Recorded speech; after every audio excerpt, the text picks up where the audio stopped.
What is up, my friends, and welcome to another edition of the UFL Week In Review, one of the longest-running UFL podcasts in human history. This episode, we dive into Week 4's thrilling action. We look at DFS picks, how our bets did. We look at our fantasy football leagues, as well as our weekly awards. So strap in for an exciting recap with some key insights to hopefully elevate your game for Week 5. And remember to like and subscribe on YouTube, iTunes, and Spotify. Leave us a review. And with that being said, let's get into it. USFL is in business. The XFL is underway. There's no doubt spring just got stronger. All right, we have our attendance and recap. So Battlehawks versus Showboats. Of course, Battlehawks won 32-17. Attendance 31,757. We thought that's a good number. Anything basically above 30,000 would be a good number. Brahmas at Panthers. Panthers at Brahmas, 19-9. Brahmas with the victory. 11,251 for the attendance. I was anything in 12,000, I think, is good range for Brahmas. So I think the Brahmas were pretty close. Stallions against America's team, my team, DC Defenders. Again, it was rainy. 7,262. 21-18. The Stallions over DC's Defender, America's team. Houston Roughnecks get off the schneid in front of a whopping 7,179. Not sure I'm feeling that Houston market. 17-9 over the Arlington Renegades. Those are your attendance numbers. How did we do on DraftKings? Well, I did all the way down here. EJ Perry with 6 points. Pearson Jr. with 9. Tyler Vaughn was a big bust at 2 points. Marcus Sims from the Michigan Panthers. He came in, got a late touchdown. He got 16 points. Cody Latimer, 8.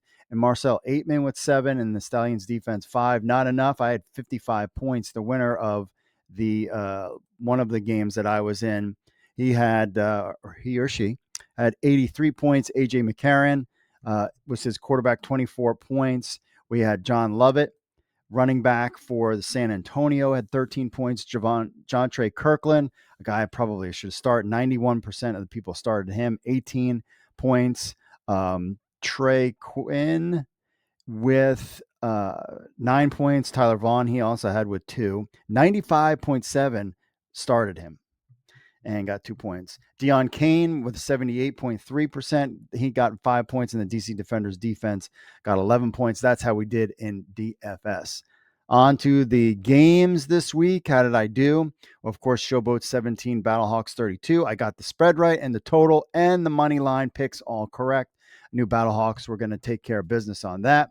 DC Defenders at Birmingham Stallions. I went on a limb. It was close. Field goal at the end. DC Defenders lost. I got the spread pick correct. It was a close game, but the total and money line picks, I didn't think about looking at the weather. And then I went with DC Defenders. I thought maybe they could pull the upset, but Stallions are the Stallions. I knew I was taking a risk on there, and that was basically a homer pick. Michigan Panthers at the Brahmas. Panthers 9, Brahmas 19. I got the spread and the money line picks correct, but the total, they did not throw up points. I picked the over on that one. It was 41. It was only 19-9 for that. And then the game, Arlington Renegades, Houston Roughnecks. Renegades 9, Roughnecks 17. I got the total pick correct, but the spread and the money line picks I got wrong because I thought that the Renegades would beat them, and they did not. Struggled on offense. The Renegades did. Finn's parlay did not hit. Got the Defenders right, but everything else was wrong. And then the parlay with the over, under, whatever, that did not hit. So none of those hits did well. I did make a little bit of money on some of my picks for the gambling part, but overall wasn't a very good weekend. Hopefully now I really kind of feel like we know who's who in this league.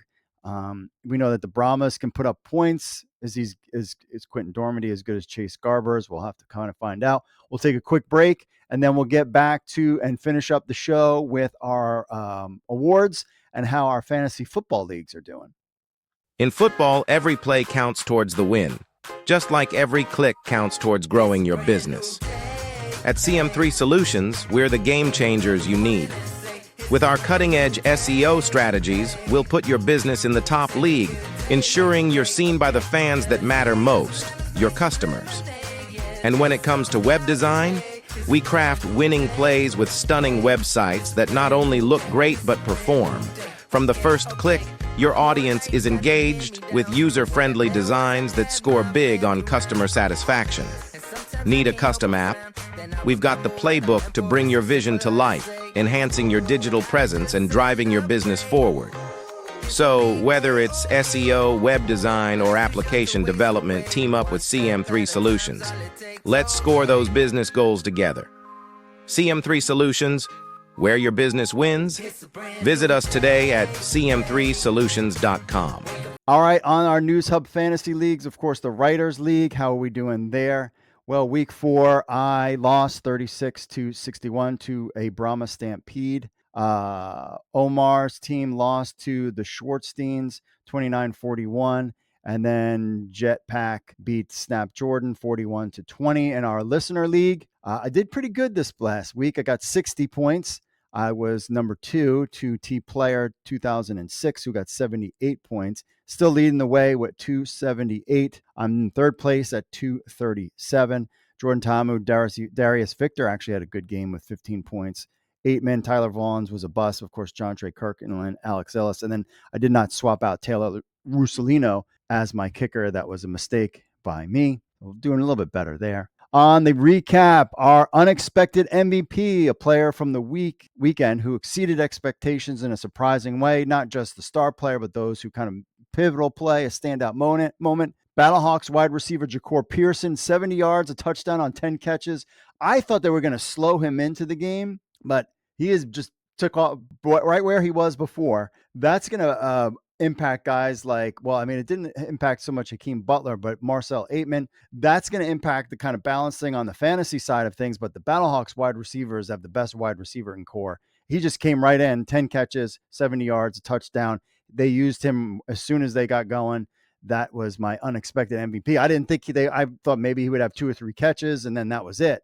But he was right in the game. The underdog spotlight. Brahma's quarterback, this is an underperforming team or player that showed grit or made a significant improvement or like a feel-good story. Quentin Dormandy coming back, 23 of 37, 269 yards, a passing touchdown, and 1 interception.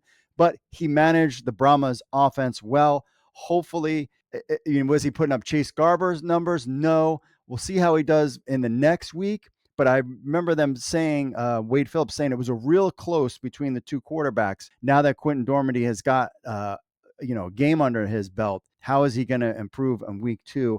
I wouldn't pick him necessarily yet. I'm not 100% sold on him, but it was a good performance and he can manage the offense. So I think the Brahmas will still be fine with him at the helm. And I thought that was kind of an underdog, kind of feel good story to see him come out and play well. Fantasy flops and fines. Of course, the flops. Tyler Vaughn, 1 catch for 12 yards. Panthers quarterback E.G. Perry was totally high on him. I was like, all right, he's a guy, 6 points. I believe he probably got injured. So that was kind of a bust there that I came up with. Fines, of course, John Trey Kirkland, Amari Rogers. Kelvin Harmon, DC Defenders, had a good game as well. I think he had 20 fantasy points. And finally, what the football dedicated to the most bizarre, unexpected moments of the weekend. Battlehawks running back Jacob Sailors, 103 rushing yards. We have another 100-yard rusher in the UFL, which is so rare with all the Battlehawks catching balls and throwing it around. We actually had a 100-yard rusher. That is nice. Jacob Sailors is probably the running back you want to start here on out. He was kind of creeping up. He was getting more carries and getting more yards, and then this was the game that he broke out in. Hopefully they just stick with him for the rest of the season and you can stick with him in your lineups going forward. But I mean, it still looks like right now the Battlehawks and Birmingham Stallions are your 2 top teams. And I said I want them to face in the championship, but I want the Birmingham Stallions to win because I think that would be good for the league. I'm sorry, Kakal is the law. But hey, you Kakalians coming to our town this week. DC Defenders will have a preview of everything going on in this week in the UFL as we get to this weekend's games. I will be at the DC Defenders game as well, barring any kind of family stuff. We all know what's going on with the wife. So we have that going on. So barring any kind of unforeseen things, be at the game. So excited about that. All right, that's it from me, folks. This was a review. Make sure you like and subscribe to the channel. Always leave us a review at Apple Podcasts or Spotify. We appreciate that. Help spread the word. And we'll be back Thursday, maybe with a special guest or two. And you're not going to want to miss this week's show coming out on Thursday. That's it for me, folks. As always, God bless, and I will see you all later.